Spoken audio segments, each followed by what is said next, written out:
On se retrouve aujourd'hui, encore ensemble avec vous, chers frères et sœurs, parce que j'estime que tous, vous savez que c'est ici que nous devons réfléchir ensemble. Informer les uns et les autres, ceux qui ne sont pas informés de ce cadre où nous avons des informations plus objectives. www.proinfo.net, nous sommes là. Aujourd'hui, nous allons encore une fois de plus aborder la question de l'Est.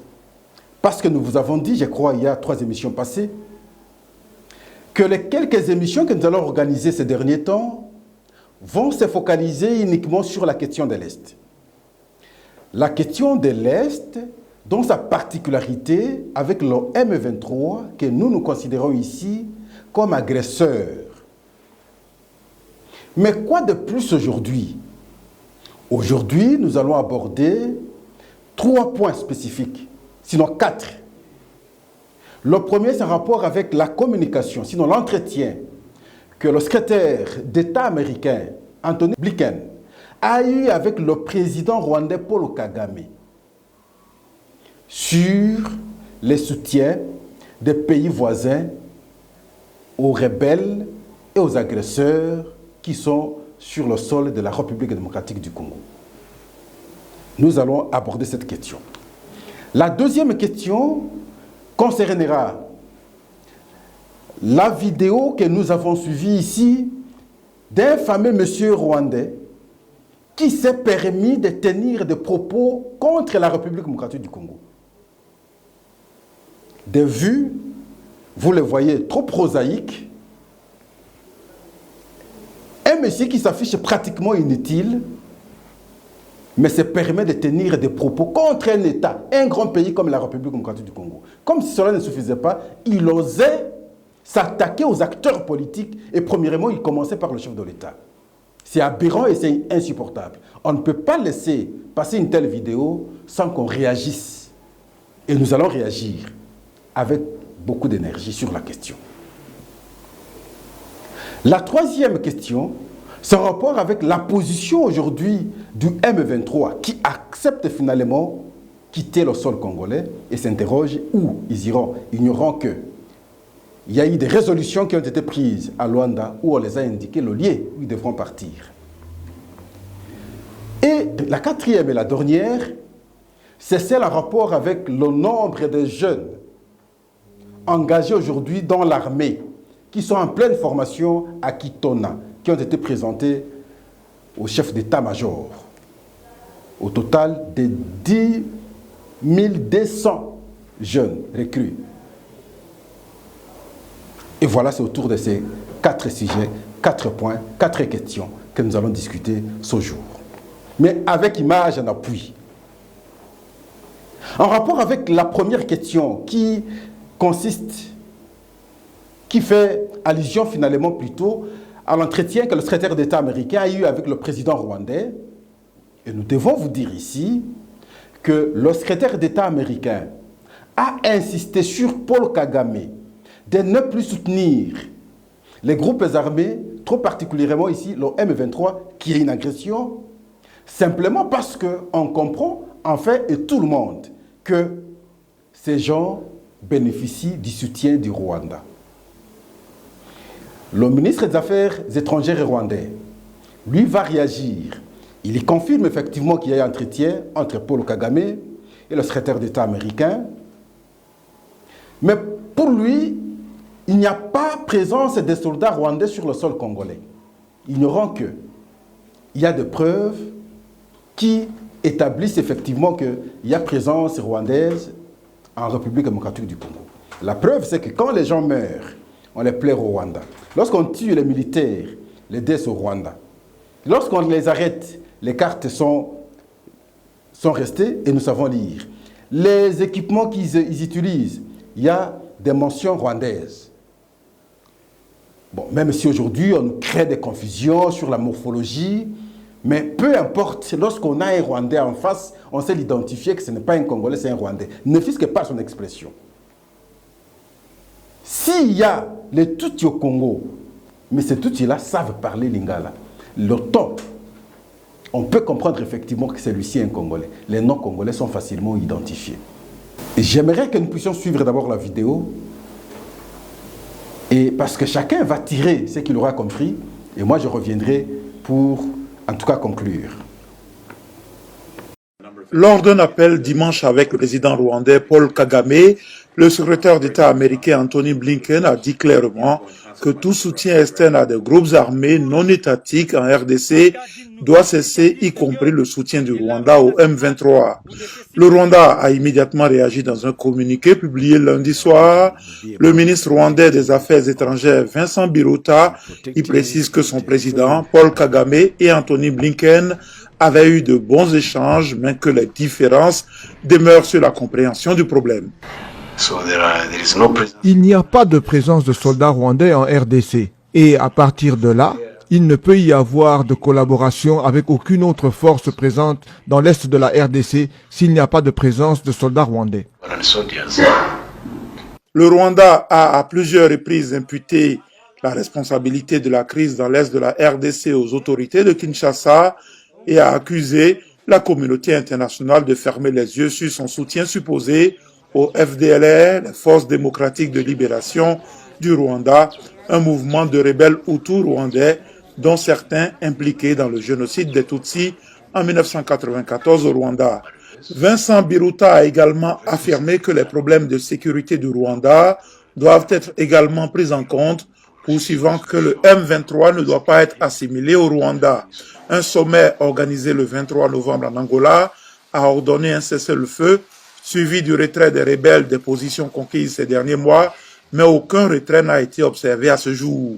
Groupes armés et gouvernement de la République démocratique du Congo tiendront une prochaine séance de pourparlers de paix en janvier dans l'est de la RDC, après 3 premières réunions au Kenya, a annoncé ce mardi la communauté des États d'Afrique de l'Est. Cette annonce a été faite à l'issue de la 3e session du dialogue intercongolais qui a réuni pendant 8 jours à Nairobi, représentants d'une 50aine de groupes armés, du gouvernement et de la société civile. Le ministre rwandais ne comprend rien. Et sinon, il est de mauvaise foi, parce que c'est avéré, d'ailleurs c'est leur comportement, ils n'acceptent jamais, et alors que les preuves sont tangibles. Le cas M23, ce n'est pas à un Rwandais de nier que le Rwanda appuie le M23. Les discussions n'ont pas commencé aujourd'hui, c'est depuis toujours. Je m'en souviens à l'époque, entre les parlementaires des deux pays, on avait engagé le débat sur la question. Les Rwandais l'affirment. Même cette fois-ci, les militaires rwandais sont au Congo, effectivement, les preuves sont là. Les experts des Nations Unies ont mené des enquêtes, ils ont des preuves. La République démocratique du Congo elle-même a des preuves. Les arrestations démontrent. Et aujourd'hui, il ne peut pas nier. Oui, je comprends, il peut y avoir un langage justificatoire. Mais il faut en même temps mettre des gants parce que les preuves plutôt sont tellement patentes que vous ne pouvez pas les effacer comme ça. C'est très tangible.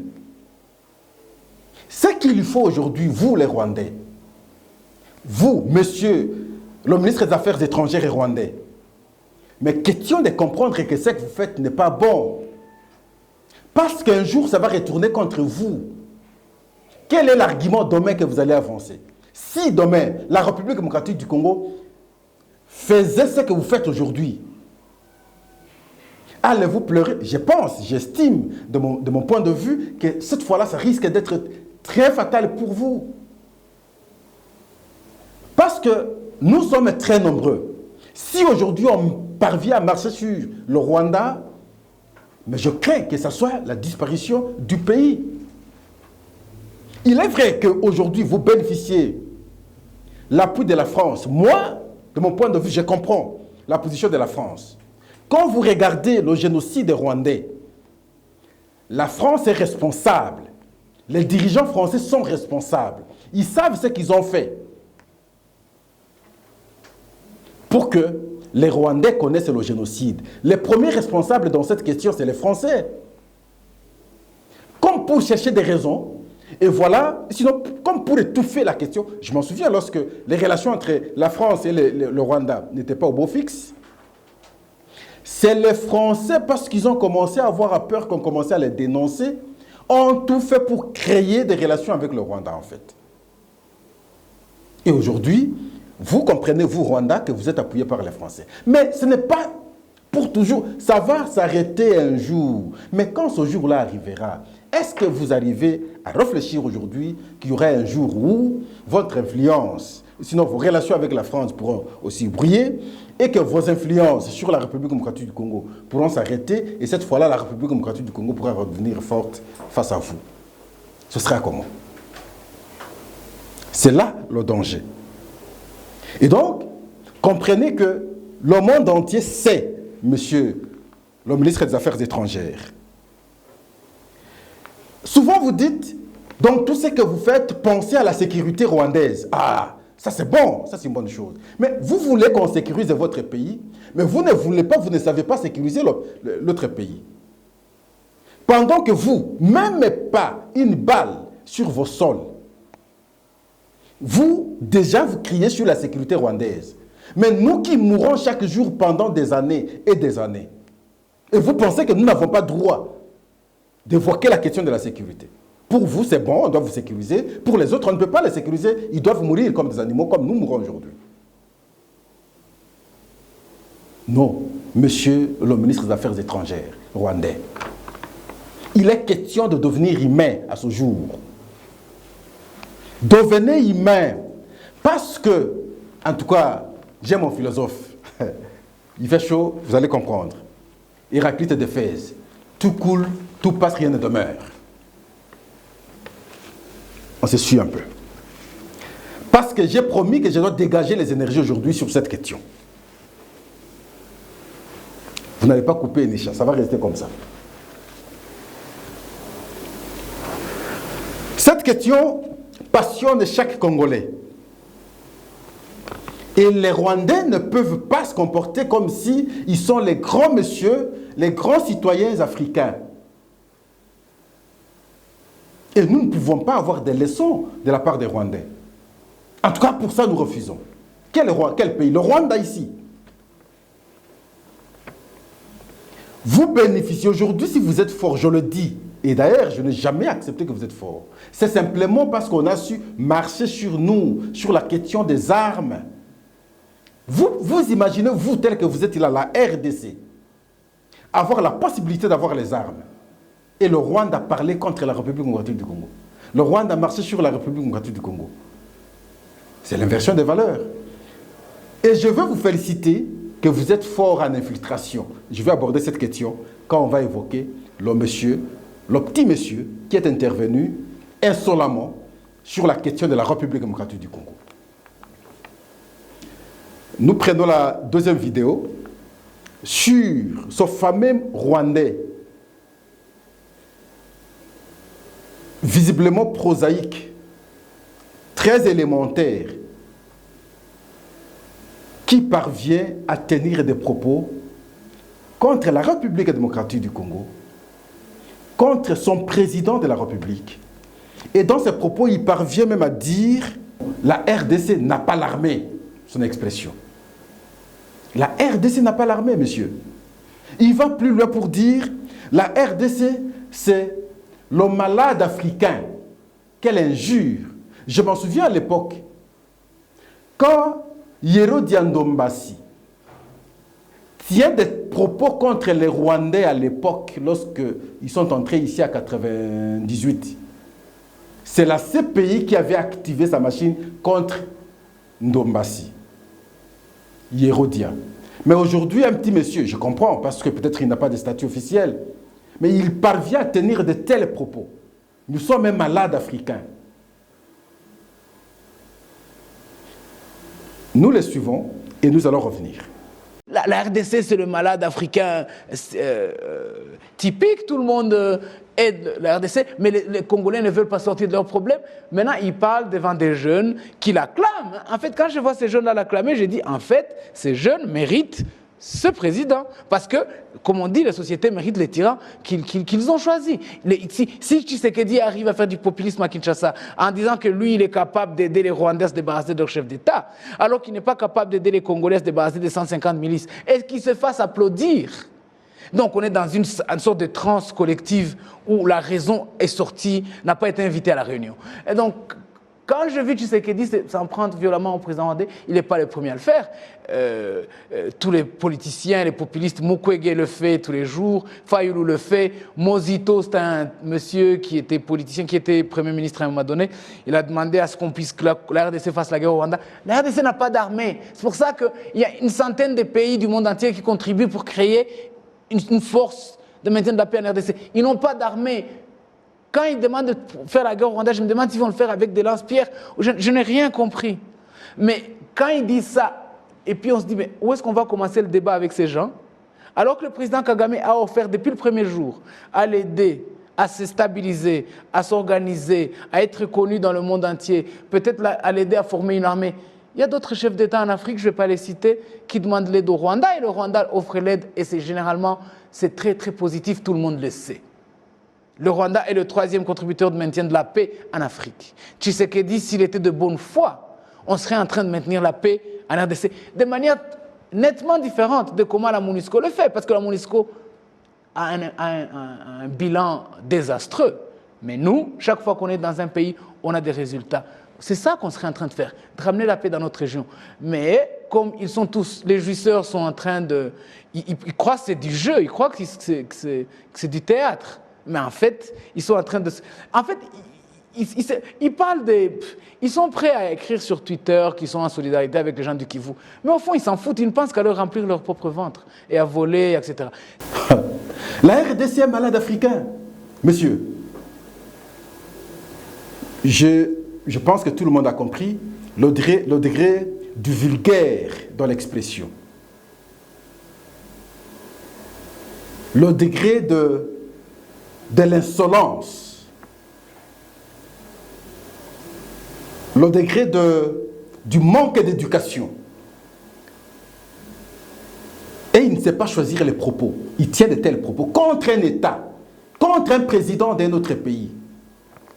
Et pourtant, vous venez ici, vous agenouer pour avoir ce que nous possédons.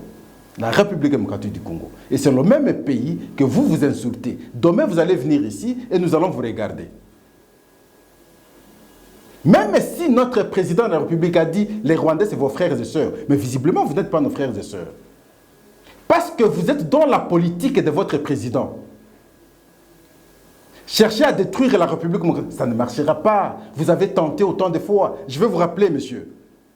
Vous avez tenté avec la FDL. Vous êtes entrés ici. Les vrais Congolais sont restés. Vous êtes repartis. Ils sont repartis, ils sont allés, en tout cas, s'organiser avec le RCD. Grâce à l'accord, certains Rwandais sont restés ici, malheureusement. Mais les autres sont rentrés. Vous allez vous organiser avec Laurent Nkunda pour faire le CNDP. Vous allez entrer. Vous avez tué les Congolais. D'autres sont rentrés. D'autres sont parvenus à entrer jusqu'ici, sont restés. Ils sont rentrés, vous êtes allés vous organiser avec le M23. Pour la première fois, vous êtes venus et vous êtes scindés à deux. Et la deuxième fois, vous entrez encore. Mais je dois vous rappeler que vous n'y réussissez jamais. Vous parlez de l'armée. Le Rwanda, quand est-ce qu'il a gagné une guerre en République, enfin, à travers le monde et à travers l'Afrique? Si, avec l'AFDEL, vous êtes parvenu à entrer jusqu'ici, c'est parce que les Congolais ne savaient pas qu'il s'agissait des Rwandais. Et ce n'était pas une guerre au sens normal. Les gens étaient fatigués de la dictature. Et vous laissez l'entrée, on pensait que c'était les Congolais, alors que c'était des Rwandais. Mais vous n'avez jamais gagné la guerre. Donc, quel pays en Afrique et au monde, le Rwanda ou les Rwandais ont gagné la guerre? Pour se prévaloir aujourd'hui comme si le Rwanda a une armée forte. Vous avez une armée forte. Parce que vous parvenez à nous infiltrer de la manière que vous le faites là. Vous aviez eu des dirigeants congolais ici qui vous ont servi sur un plateau d'or. Nous le savons. des infiltrations partout. Dans l'administration, vous êtes parvenus à des infiltrés. On a nommé à l'Est des administrateurs Tutsi, nous les savons. Des chefs de secteur Tutsi, nous les savons. Vous avez infiltré la DGM, nous les savons. Vous aviez infiltré dans l'ANR, dans la police, autant que dans l'armée. Ça, c'est l'infiltration, ce n'est pas la force. Et d'ailleurs, ça, c'est l'arme du faible. L'infiltration, également, c'est l'arme du faible. Et parce que vous nous aviez infiltrés, et vous croyez être fort aujourd'hui de plus que les Congolais. Monsieur, vous vous trompez. Aujourd'hui, nous, là, les Congolais, avoir les armes. Et vous allez parler, on va parler de l'armée rwandaise. C'est ceux qui vous appuient. Si je parlais la France, se sentant culpabilisés, voulant réparer ses fautes, voulant cacher ce qu'il a commis comme acte. Et voilà, il crée des relations avec vous, il vous favorise. Et vous pensez que vous êtes les meilleurs. Vous vous trompez, monsieur. Je dis bien vous vous trompez. Ce que nous disons aujourd'hui, mettez en tête un jour et demain ou après-demain, ça va retourner contre vous. J'entends les Hutus commencent à s'organiser déjà. J'ai compris le propos du chef de l'État lorsqu'il a dit que nous devons plutôt aider nos frères et sœurs rwandais qui sont muselés. Le concept, les aider à se dédouaner de tels présidents africains qu'on ne peut pas imaginer en avoir à ce siècle. C'est ce propos qui vous a beaucoup dérangé. Mais ça va arriver. Je sens l'agitation. Moi, je sens la fin de l'homme. Ça, c'est mon point de vue. Je sens la fin de l'homme. Et il s'agite. Parce qu'aujourd'hui, tout le monde a compris le jeu.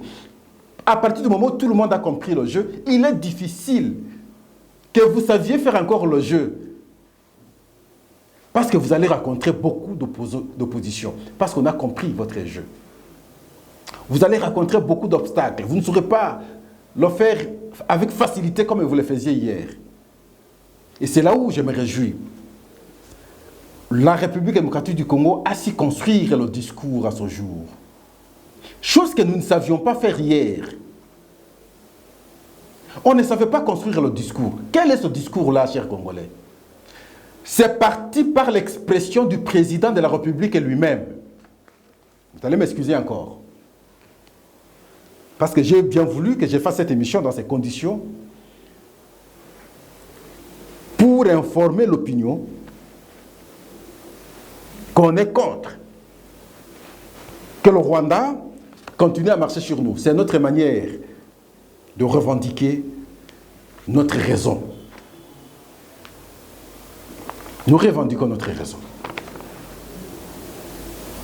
Ça va arriver, les Rwandais, ne rêvez pas. Ça va arriver contre vous. Ça va arriver. Les Hutus aujourd'hui les disent ouvertement. Ils les disent ouvertement.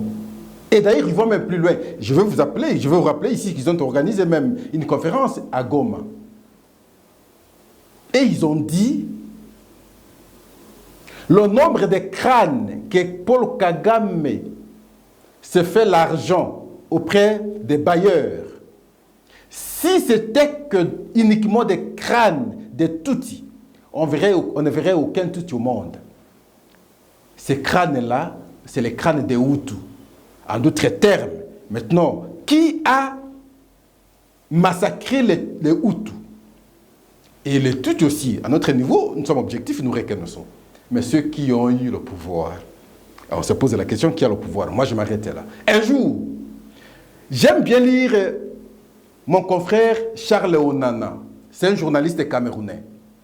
Son livre est sur le génocide des Rwandais. Il faut lire l'ouvrage. Il faut comprendre la pertinence. Il faut comprendre le contenu de l'ouvrage. Tout coule. Tout passe. Rien ne demeure. Un jour, on y arrivera. Mais ça me surprend, le monsieur, ce petit monsieur qui parle, il parvient à citer pratiquement tous les hommes politiques congolais. Moi, là, pour citer ne fût-ce que le ministre des Affaires étrangères rwandais, je ne connais même pas son nom.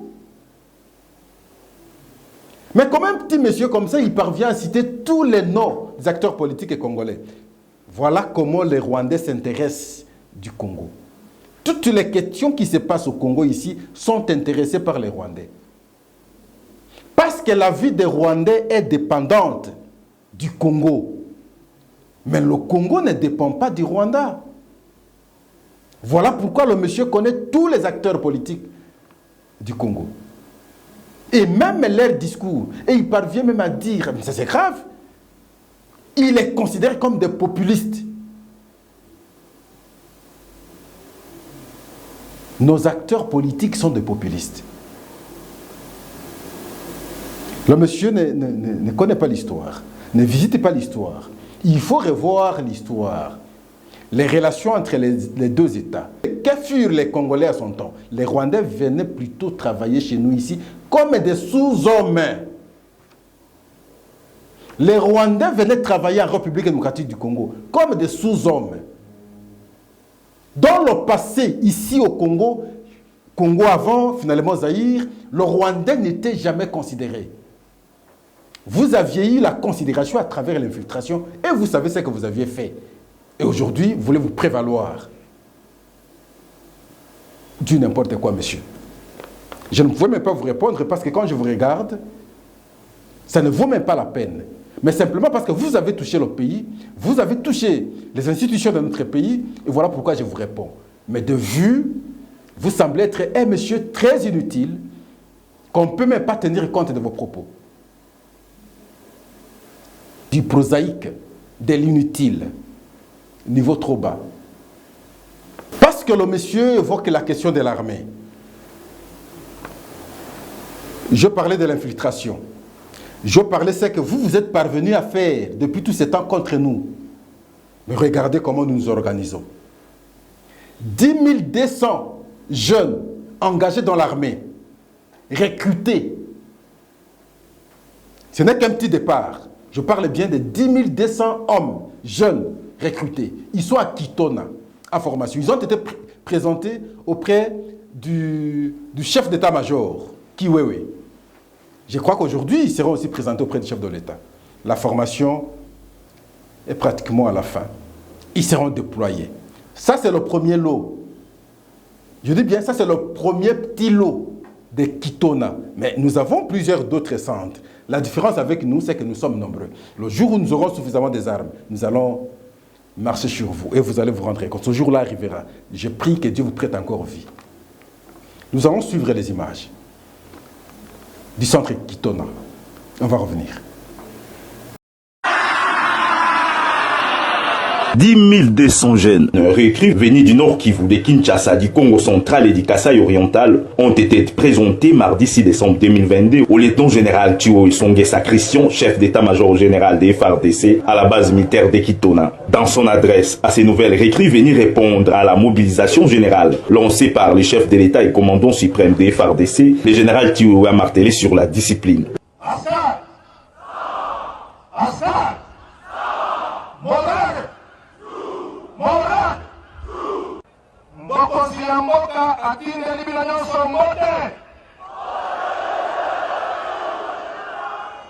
Et le c'est la discipline. La discipline est d'abord pour battre la base de la mission. La discipline envers les cadres. On termine l'émission par la position du M23. Nous devons vous rappeler ici qu'il y a eu un mini-sommet qui a été organisé à Luanda et le ministre des Affaires étrangères du Rwanda était aussi sur place. Il y a eu des résolutions qui ont été prises, parmi lesquelles le retrait du M23 des zones où il occupe. Il devrait aller rester dans un coin, je crois que c'est Sibiamio, quelque chose comme ça. Vous allez m'excuser parce que j'ai un peu oublié le nom du village, sinon de la cité. C'est là qu'ils vont rester et ils vont se retirer. Au début, ils ont refusé, ils ont estimé que ces résolutions ne les engageaient pas. Mais aujourd'hui, ils acceptent de se retirer mais ils s'interrogent sur leur protection. Comme si, dans l'accord, dans la résolution, on n'a pas tout défini. La résolution a tout défini, messieurs. Vous allez vous retirer. Retirez-vous, laissez la place. Vous serez protégés par les FARDC et la MONUSCO. Mais simplement, là, j'ai des interrogations personnellement. Comment ça va se passer?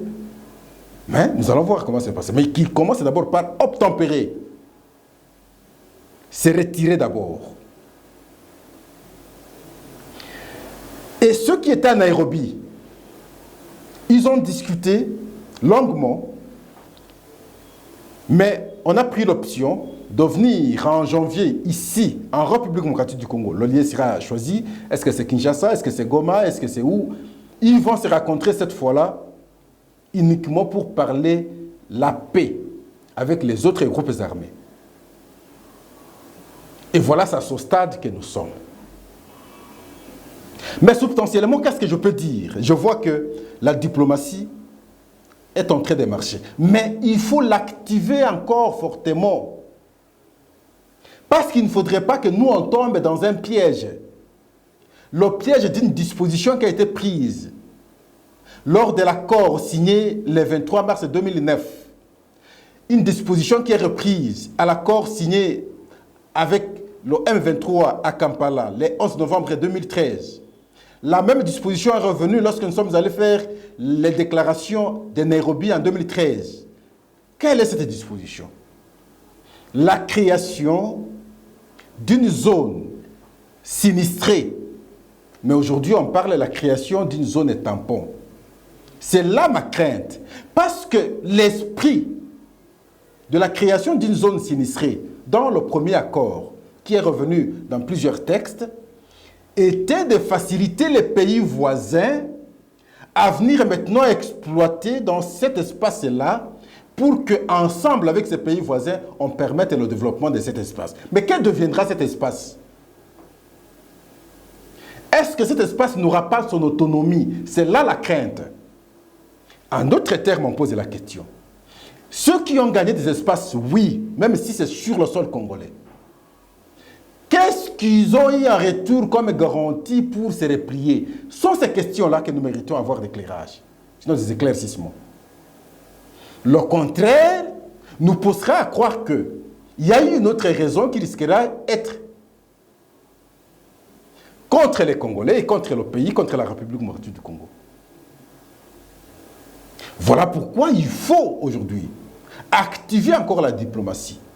Et je me pose la question, lorsque ces gens vont se retirer, ces espaces-là seront occupés par la République démocratique du Congo ici, les FARDC, ou on va dire les FARDC ne venez pas ici, nous sommes la force régionale, nous sommes la MONUSCO, nous restons, vous restez à côté. Si c'est ça, on ne va pas accepter. Il s'agit de notre pays. Nous devons garder l'intégrité territoriale. L'intégrité territoriale d'un pays à travers le monde est protégée par son armée. Et pour la République démocratique du Congo, ça ne peut pas faire l'exception. Même si nous avons suivi la fois passée le secrétaire général des Nations Unies, faire la honte. Je n'ai jamais entendu un secrétaire général des Nations Unies être léger comme celui que nous avons aujourd'hui. Lui qui, en principe, protégerait les intégrités des États, lui en tant qu'organisation, en tant que Nations Unies, mais lui a félicité plutôt les déstabilisateurs des États et des intégrités des États. Mais nous n'allons pas fléchir. Voilà. Nous sommes à la fin. Vous avez vu que nous avons beaucoup transpiré aujourd'hui. Parce que la question là nous a vraiment trop choqués. Comme tout Congolais. Partout mes frères, partout où vous êtes, n'acceptez pas que quiconque marche sur votre pays. Et c'est ici l'occasion d'interpeller mes frères et sœurs qui sont en France, qui sont en Belgique, qui sont en Hollande, qui sont dans les pays européens. Vous comprenez, nous, à partir d'ici, vous dire, et là vous les comprenez davantage, que c'est les Français qui sont derrière cette affaire. Vous qui vous limitez à vous attaquer aux autorités congolaises lorsqu'ils vont en Europe, mais posez les actes forts contre le gouvernement français. Les sabotages que vous les faites souvent, mais faites contre les édifices je ne vous incite pas à la violence, mais je veux que vous compreniez que vous avez ce défi-là de pouvoir défendre votre pays partout où vous êtes, surtout lorsque vous vous représentez, vous vous retrouvez en Europe, et précisément ici en France et en Belgique. Nous attendons de telles actions. Sinon, évitez-nous vos discours inutiles à travers les réseaux sociaux, comme pour dire que vous êtes en intelligence, vous êtes en affection avec nos frères qui meurent à l'Est. Et de l'autre côté, vous ne savez pas les défendre auprès de ceux qui les font mourir comme ils meurent aujourd'hui. Ici, nous citons la France, moi je cite la Belgique en même temps. J'ai transpiré. J'ai très sérieusement transpiré et j'ai bien voulu que ça soit ainsi. Pour que chacun, là où il est, qu'il comprenne que nous devons tous nous engager pour sauver notre pays. Nous n'avons que ça comme pays. Ailleurs, on est étranger. Ailleurs, on n'est pas bien vu. Ailleurs, on n'a pas l'air libre comme ici. Chez les autres, c'est chez les autres. Chez soi, c'est chez soi. Ici, c'est chez nous. Et nous devons défendre notre pays. Merci beaucoup, à la prochaine.